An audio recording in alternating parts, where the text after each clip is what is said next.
Okay, hello and welcome back to The Agenda with me, Graham Hughes, and Phil Moorhouse. Phil, sorry about that, we had a power cut. Yes. It just went, woo! We have to wait to turn the volume. There it goes. Let's turn the volume. I was just watching Marco Pierre White cook some risotto. That's really random. Fat Spicer says, Jim Davidson's racism broke Phil's internet. Had you finished your anecdote about Phil about the I have racism? no idea. I was in the middle of Jim something, but who Davidson? knows what it was. Anyway, right, we need to get back to the central premise of this, which wasn't necessarily me berating people or anything like that. We're just going to talk about what is Blue Labour? What is it? And it's left-wing, socially conservative. It's that top left of the political compass. It's a faction within Labour that was founded by Maurice Glasman in 2009. And it mixed left-wing economics with conservative social values, faith, family, work. But I think that they always say that, but that's never really what it is. People always say that. The same person, the same people have not only backed Brexit, they're also climate change deniers. Good friend that Maurice Glasman is a good friend of JD Vance, and he was invited to Trump's inauguration. I don't know if these are the kind of people that most traditional Labour voters would want in Labour, and especially, obviously it is a broad church, and I do get that. But driving Labour policy, is it wise? To an extent, yeah. I mean, you mentioned climate denial. Yeah. Labour are not, they're the opposite of that. So they're obviously not influencing that. They are, so there is an extent to which, so what gets me, and I said this before in the other one, but just for clarity, because not everyone necessarily watched part 1 and 2. Where Labour have got a problem is they always used to, I'll do it really quickly, but they always used to in the past say, look, if you are left-wing and socially conservative, the social policies of the Conservatives will appeal more to you, but the economic policies of Labour will appeal more to you, and then people had to make that choice. So Labour always had a little bit of socially conservative in terms of the key areas used to be in terms of social policy, law and order. You know, so there was always a bit of, that's why we've ended up with the prison mess now. It's not just the Conservatives. Labour as well would always be, we'll just increase prison sentences. That'll make us look And let's tough. not forget who said that people seeking asylum weren't allowed to work. It was Tony Blair. That wasn't the Tories that brought that in. That was Tony fucking Blair in 2002. But that was a strategic one as well. But the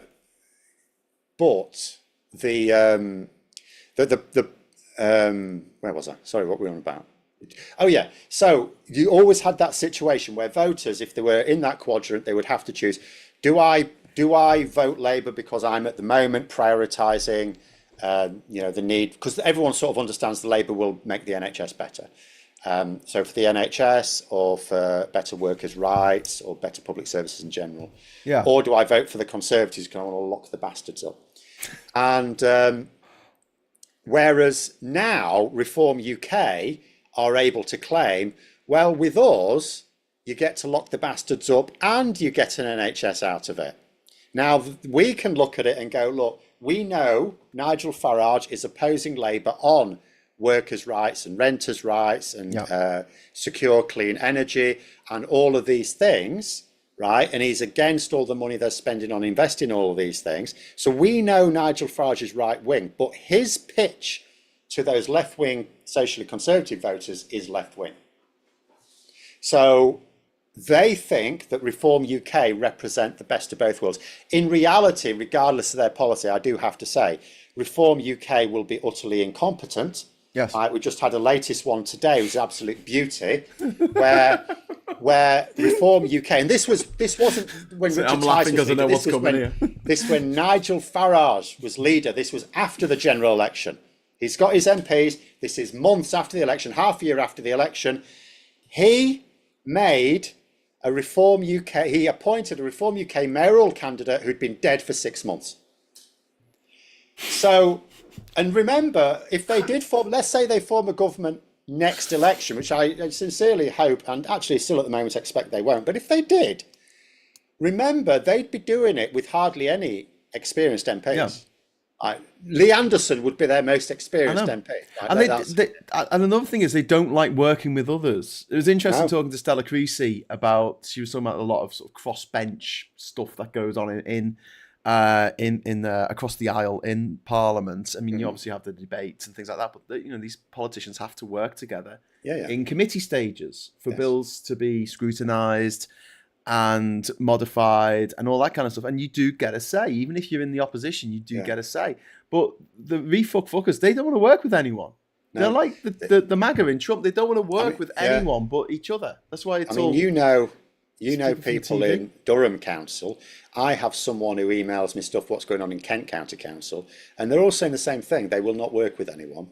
But also, I mean, the most, if you look at Parliament, so, what the most public thing are the debates where they're always obviously bashing each other. But the most functional part of the House of Commons is actually the select committee system, where they do work together. They absolutely work. This is the thing. Refuck won't go for that. But anyway, okay, let's get back to so my angle on this is I see what Blue Labour are doing. It's Tory tropes dressed up in Labour clothing, faith, flag, family, fuck's sake. It's textbook conservative rhetoric, socially conservative, but conservative nonetheless. You're saying they're economics because they still want state intervention. They still want protection of workers. They still want. They don't want to privatise NHS. They don't want. They want workers' rights. They're fully behind workers' rights. They're fully behind the NHS. In some respects, they're radically left. And I can say that because it's about economics, right? Well, some of them will be. I mean, again, how radically left they are, but they are left wing. Okay. Now that we established that, what I want to ask, what the question I really want to talk about today is this helping Labour? Because Labour are, and I know you're going to say that the election's miles away, and I know that it is, but they are really flailing in the polls right now. And I know that you've always got to get a bit of a dip the first year of a new government, but this is... Their issue is twofold. One, they do have the wrong advisors, not just because of their own political views. It's possible to have advice. I mean, for example, I want electoral reform. I want proportional representation specifically. I want that to be used as a top-up system. But I want electoral reform. Now, if I were a Labour advisor, would I be advising them to put electoral reform in the next manifesto? Actually, as things going, I might do. But let's say things were going tickety-boo. I would say no. In fact, what I said before the election is if I wanted them to put electoral reform in at the last manifesto as a member, or at the time as a member, but certainly as a supporter. As an advisor, I wouldn't have done, though. I would have said, no, don't put it in the manifesto this time. Get your stuff in place. Go through another election, get another one, then put it in for your third election, because that way a lot of your stuff that you put in early has paid itself off and you're going to get diminishing returns. But if you then put in electoral reform then, you will gather a load of tactical votes just for that one big, make the election a single issue one where you can attract a lot of support. But what Labour are not doing is thinking strategically like that, and they're not polling people properly. They're clearly, I don't know what's going on with their conversations, but clearly they've got a load of people with groupthink. It's a lot of people who think two alike. That's my issue. It's not the fact that Blue Labour have a seat at the table. It's that they seem to have all the seats at the table. Well, yeah, that's also my problem, because they seem to be connected with Morgan McSweeney. And he's invited yes men. That's the problem. He's invited people that are of like mind, and that's what you should never ever do. You should invite people who are going to disagree with each other if you ever want to get anything. Fair enough. That's why they should invite us. But but I'm not when going it comes to London though, they'll have to do it on Zoom. When it comes to the advisors and they're being influenced by Blue Labour, in the elements of Labour that are going along with what Refuck want to do, from Brexit to trans rights, from clamping down on immigration to being law and order and all that jazz, right? That is trying to, from my point of view, that's trying to ape Refuck. It's not, and the Tories. No. And I can't see many votes in doing that as Labour. No, the fact of the matter is, people, it's now big. It's now a much bigger issue. People do think immigration is too high. Now, I would say they think it's too high based on the fact you had that scary million number a couple of years ago. It doesn't have to come down as much as, first of all, the Tories and now Labour are trying to get it down. It just got scary, and their people then got it into their heads immigration is too high. Mm-hmm. I would say at the moment it's not. In fact, and this is something I've been talking about on my own channel this week. In 2029, roughly, I mean, we don't know exactly until it happens, but we're getting close to the point now where we're going to have more deaths than births. So we've had for decades an effectively negative birth rate. We're not having enough children to sustain our population. Yeah, it's got to be that is actually 2.1, why we've had so much immigration. Yeah. But people are focusing on the immigration number. They're not focusing on like population size. And it would, if we packaged it better, if we were to say, look, if we were to package population information to the public as the percentage of people who are retired or children, like not economically active, the percentage of people who have a passive income, whether it because they're children, obviously we don't put them down the mines no matter what Jacob Rees-Mogg wants, or because they've retired and they're drawing on their pensions. Yeah. The higher that percentage of people is, then the more money they're drawing from the system. And if you want to also maintain public services, which people do, because this is the thing, when you talk about social and political, like people in Britain are slightly left-wing, they're sort of centre-left, but they are also socially conservative by and large. So not as socially conservative as Reform UK, but they are still socially conservative by and large. But you still have this, you know, when you're framing immigration, you should frame it as we need a certain number of workers. Yes. To maintain that retired population, Yeah. if you also want public services. We're talking and about that's what we're not doing. Yeah, we're talking about individual policies here, but generally speaking, like I think that Labour should stand for universal rights and inclusivity, right? That's just what I believe. And I'm not saying that everyone in Labour needs to hold those same ideals that I do. What I would argue is that this blue conservative faction in Labour having this, and you agree there shouldn't be all the seats in the room, the pandering to xenophobia and culture war conservatism, I just can't see it winning people back from refuck. Yeah, I think there has been the odd bit of pandering, but I think in very small, not to the extent you're saying. It's not, you're coming from this angle as if they're lying. They believe it. So it's not pandering. I didn't say they were lying. They believe, well, if you're saying that. they're pandering, you are. Because what is pandering is doing something that you don't believe in for the sake of someone else. Maybe I used the wrong word then. They're emulating, copying. They're not copying it because they've already had these views. You said it yourself. They've had these views before you or I even knew who Nigel Farage was. Yeah, but the outside world, when they see Nigel Farage say something horrible about people from other countries, and then someone from Blue Labour says, "Yeah, he's right," that looks like they're just supporting Labour. They're supporting Nigel Farage. There are some individuals who keep going on the telly representing this Blue Labour that I would rather didn't. And I don't want them to have any seats at the table. But there's a difference. Well, exactly. I think we're in agreement. Well, no, because those are people who like. But the thing, it's two ways. Like those people can be in Labour because all you have to be in Labour, you literally just have to believe that workers should have fair recompense for their labours. And you've got to pay £5. That's literally it. Workers' rights is the be all and end all of Labour. When you're talking about inclusivity and stuff like that, that is something I agree with. But that is the calling card of the Liberal Democrats. Now, the reason why I'm Labour and not Liberal Democrat is because if I had to prioritise those two things, I prioritise workers' rights because I believe that if you have strong workers' rights, that naturally tends towards more liberalised policies anyway, because workers are themselves diverse. And you can't have strong workers' rights without having a broadly liberal system. Whereas it is possible to be a Lib Dem and put the social rights first, but you don't then necessarily get the economic rights for workers. I think if you strengthen economic rights for the working and middle classes, then that leads to a strengthening of social rights. That's my view, which is why I'm a Labour supporter. This isn't what the Blue Labour faction is famous for, though. It's not like everyone's saying, well, they want to support workers' rights. The thing that most people know, if they've heard of Blue Labour in the first place, and that's something to do with Labour comms, most people probably haven't, is that they are socially conservative. And I don't know, I don't believe that is a vote winner for Labour. And I don't think that it is the right direction for them to go in at this point. Some of the specifics are not, but the general, they cannot ignore social. They cannot They always had to lean into a bit of social conservatism as soon as Reform UK pitched their tent. And we knew they had to do it on, ironically, they're not doing it on Law and Order now. They're doing the opposite on Law and Order.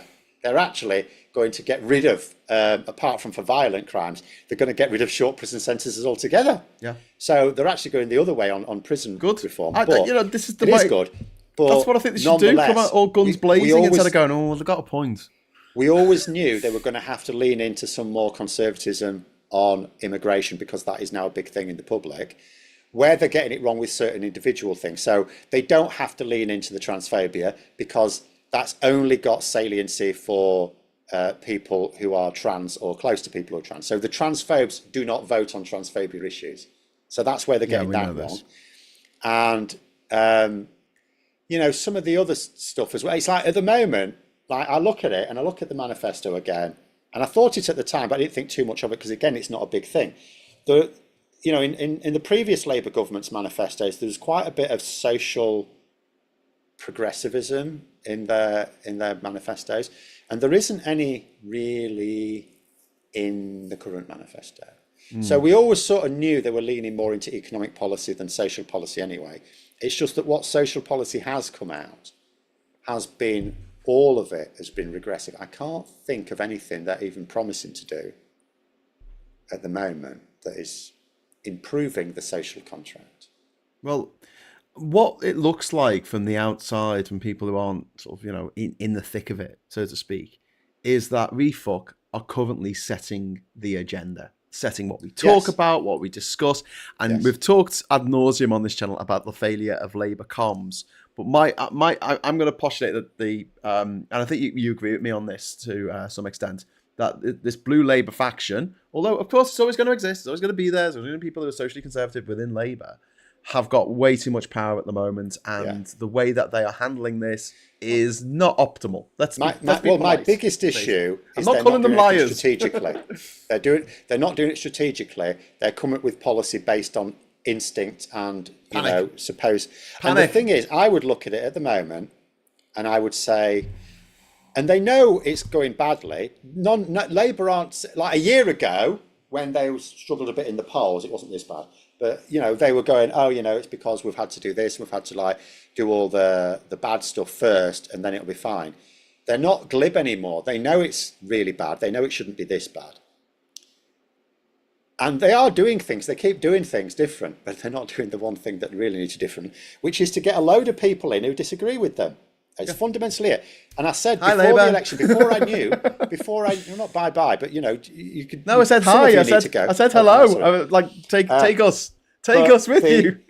But I said this before the election as well. One of the biggest problems that Rishi Sunak had was groupthink within his team. They all were the same, had the same views.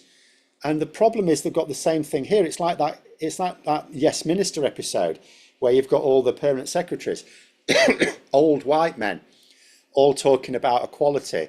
And then at the end of it, they say, I don't think you could find a more diverse group of people than us. And they were literally all old white blokes from Oxford. And it's the same thing there. If you get a load of people the fucking United Nations, they have the same point of view. It's great for agreeing things, but it's very bad for testing. You should always test ideas to destruction, because once you've, like at the moment, you've got a lot of lobbying going on about taxes, right? Business group stuff like that, all sorts of lobbying going on. Yeah. And the reason for that is because Rachel Reeves is working on the budget right now. So this is the time to do it. Yeah. There's no point in moaning about the budget after it's already been announced, because once it's been announced, right? Only if you cock up spectacularly do you U-turn, because politicians don't like U-turning, because they don't see it as, it's a bit of a shame we can't, our politicians go, oh yeah, do you know what, we got that wrong. We're going to put it right now.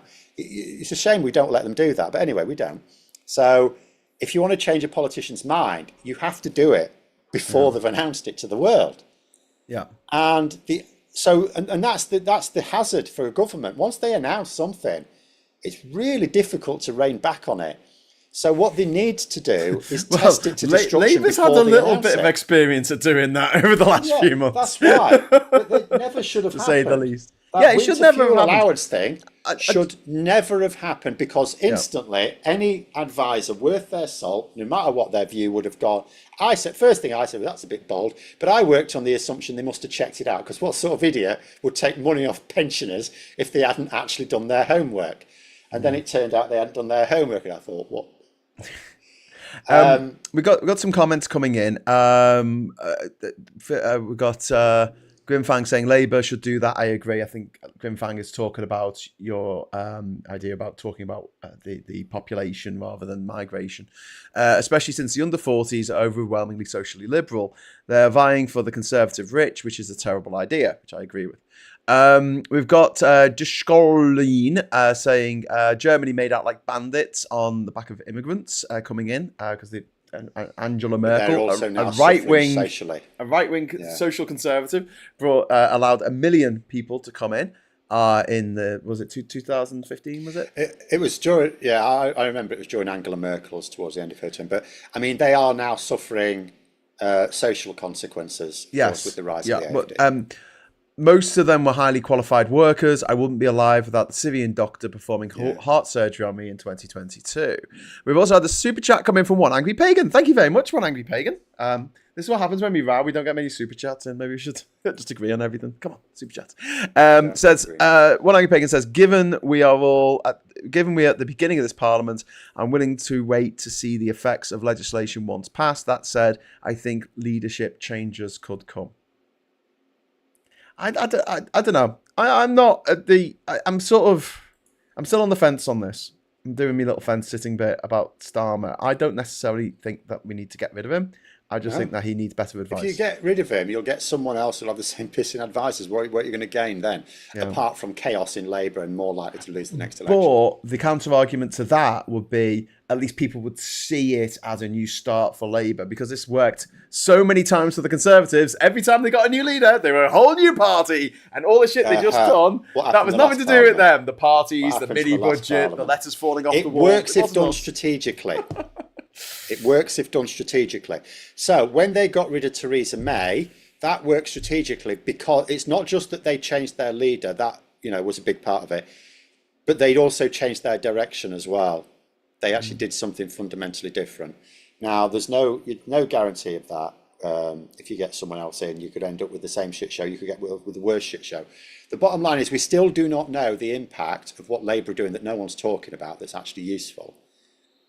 So we'll just have to see. My major issue at the moment is less internally about Labour. Yes, they would do themselves enormous efforts if they improve communication. And both ways, when I say communication, it's not just about them putting themselves out and talking about, instead of pissing things that Nigel Farage wants to talk about.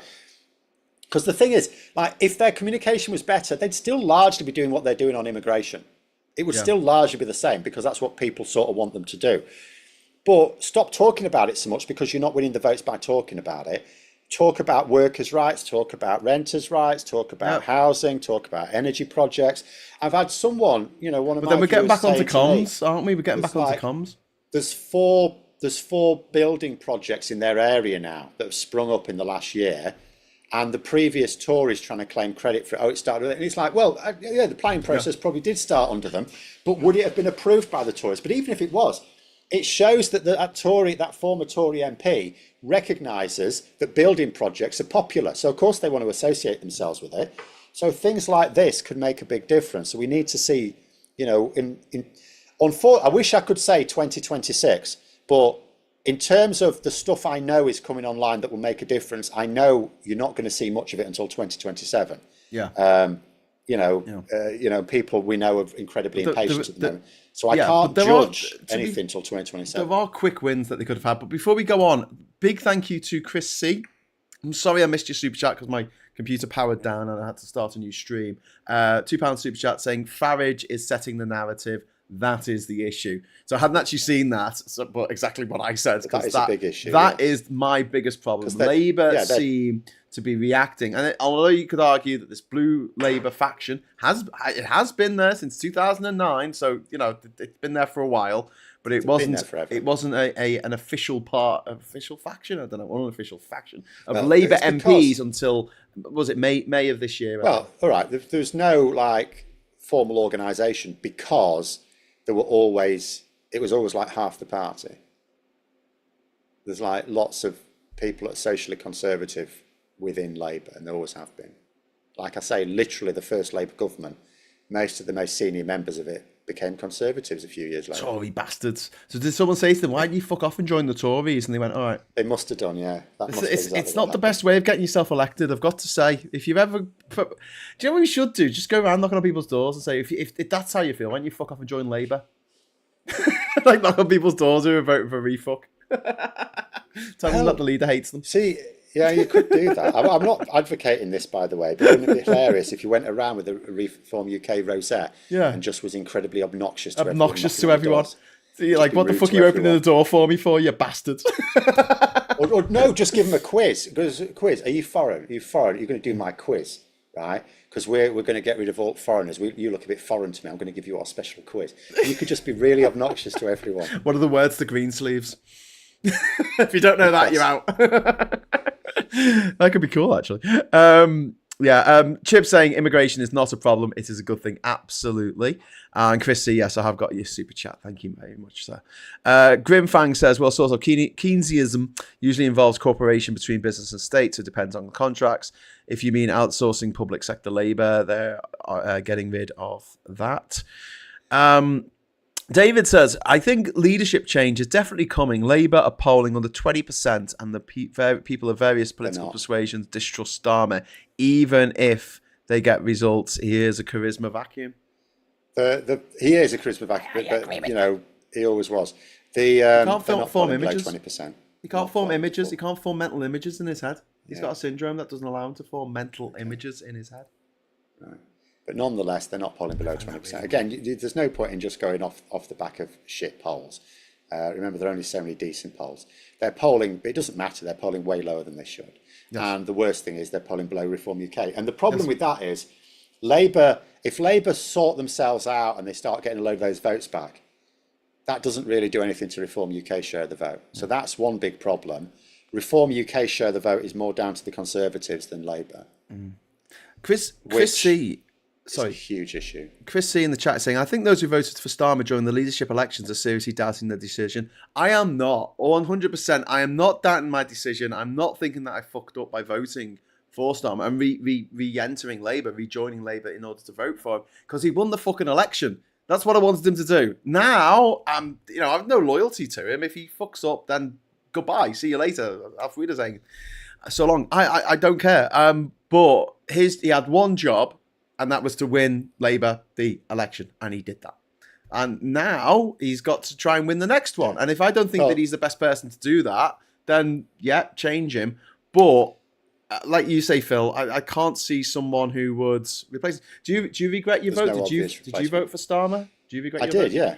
No, at all, because the alternatives were Lisa Nandy, who I doubted her. I'm a big fan of hers, but I doubt her strategic capabilities, and the Bailey bot. I mean, for goodness sake.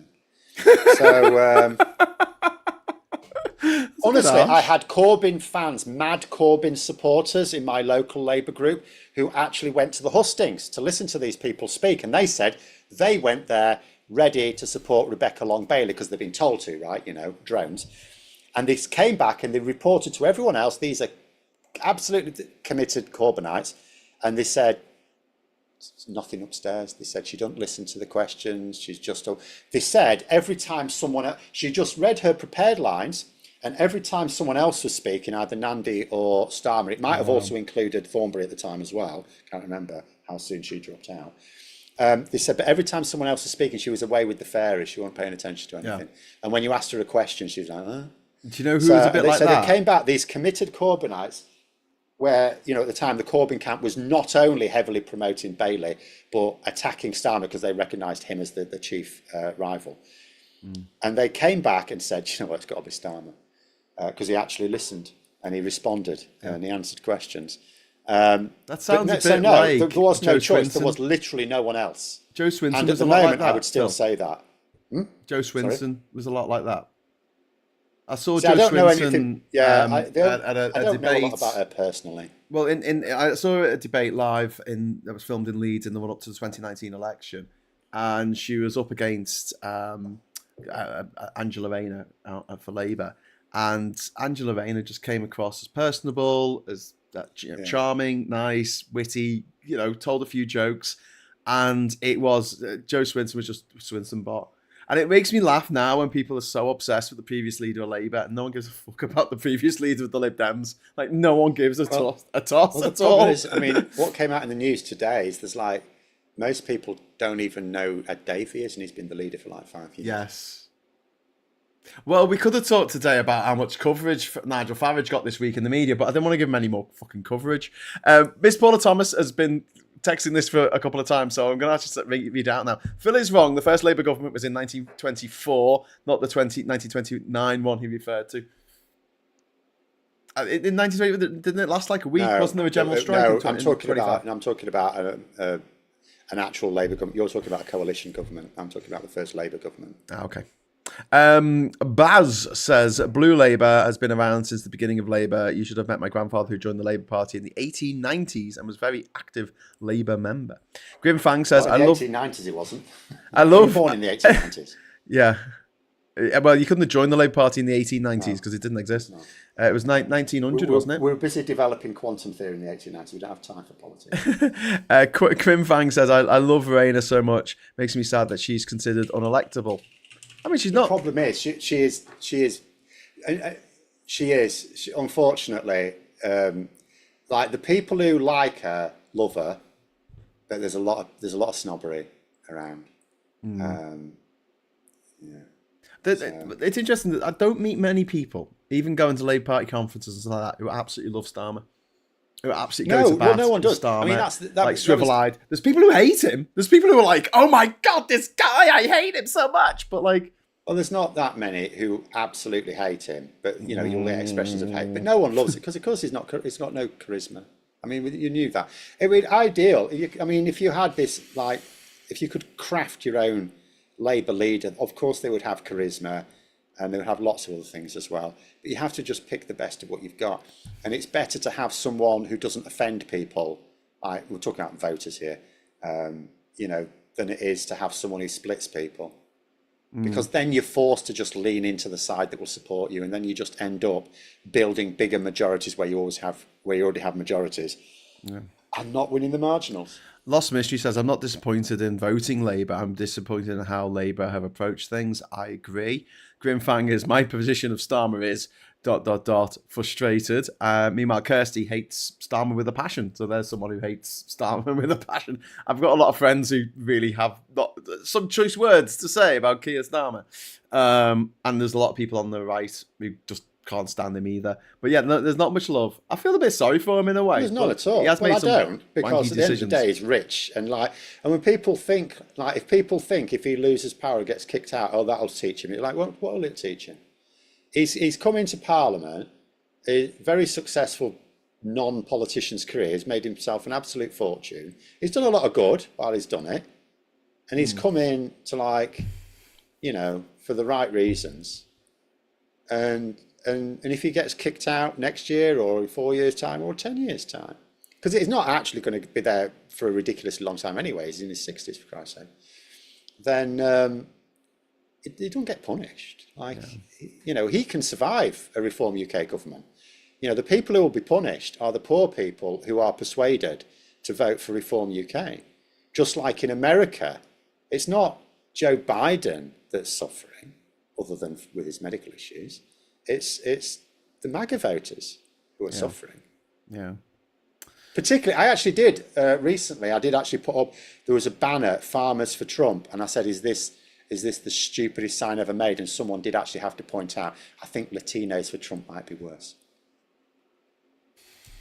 Those are the people who are suffering the most. Latinos for Trump. That was a thing. Turkeys for Christmas. Turkeys for Christmas. So those are the people who suffer.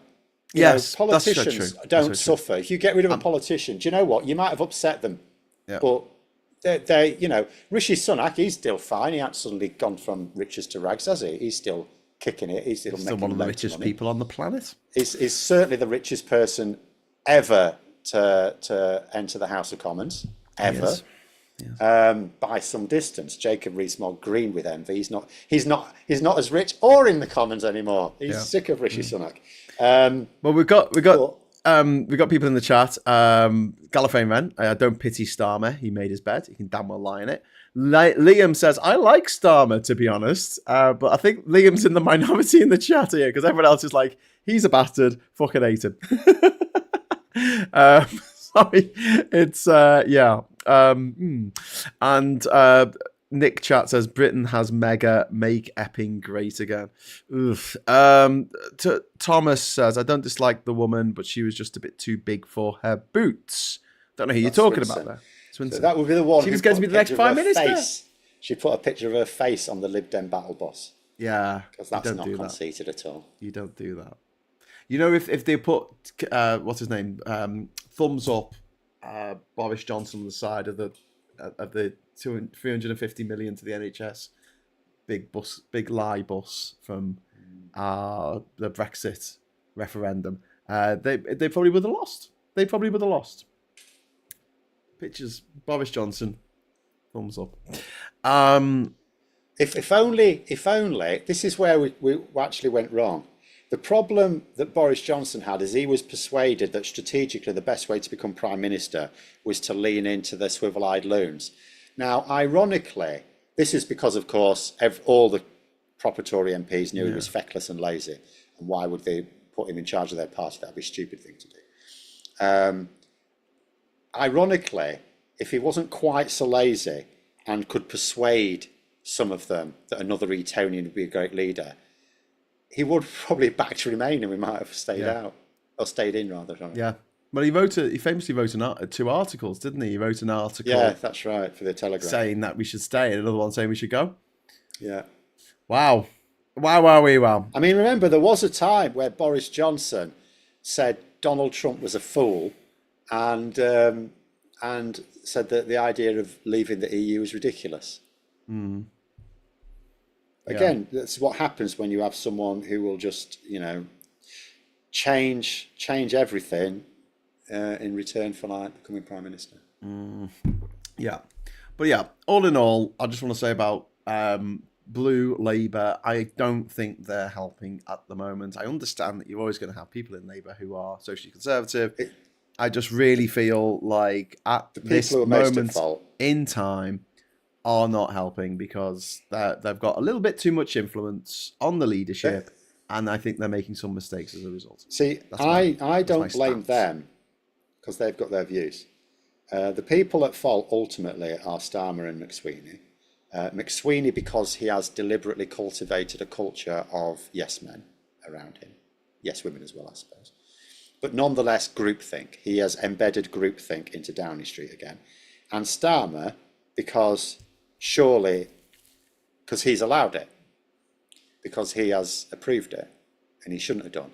I cannot say it strongly enough. If you have to test ideas out that must succeed, you have to test them to destruction. You must test them to destruction. You must get people in who have differing views. Maybe what they think is because they've got people from different backgrounds that's enough. But you can be from different backgrounds and be the same, of the same mind on certain things. Yeah. What you need is people who will argue the toss with you. Yeah. And this is what I said of Rishi Sunak. He actually needed, not a meme, he actually needed the office of 4 Yorkshiremen. He needed people who will just argue with him about the pissing date. If you go in and say it's Monday, they'll say bollocks, it's Wednesday. You need people like that because you don't have to agree with them. That's why I don't really blame Blue Labour as such, because all they can do is advise. They cannot decide policy. Politicians decide policy. Advisors only advise. So it's the politicians' fault ultimately for not getting, first of all, not getting in a big enough breadth of advisors, but also for not making them prove their ideas. I want to see the code hard facts. And they need to hire data experts because anyone can stick in front of most people some statistics that get them to think a particular way. It's a piece of piss, right? Whereas what you need is an advisor. Like at the moment, apparently, Keir Starmer's getting rid of someone and getting someone in who's got more economic clout because he doesn't feel there's enough economic expertise in Downing Street, which is fair enough, or specifically 10 Downing Street. But he also needs more statistical expertise. He needs to get people in who will not allow another winter fuel payment, because that was a cock up of data. That was failure that was people sitting around a table thinking, oh, we'll do this thing, it'll be all right, most of them don't need it. Like, it's like, okay, did you test this out? Because like literally taking money off pensioners is batshit. Absolute batshit.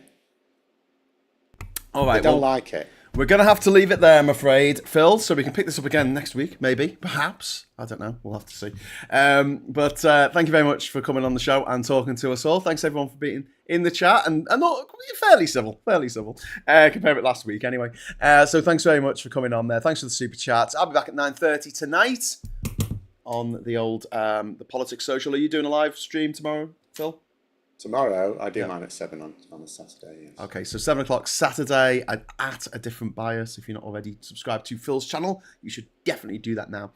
Please give us a like on the way out. And until next time, I'll say thanks for watching. Hello, good evening, welcome, and goodbye.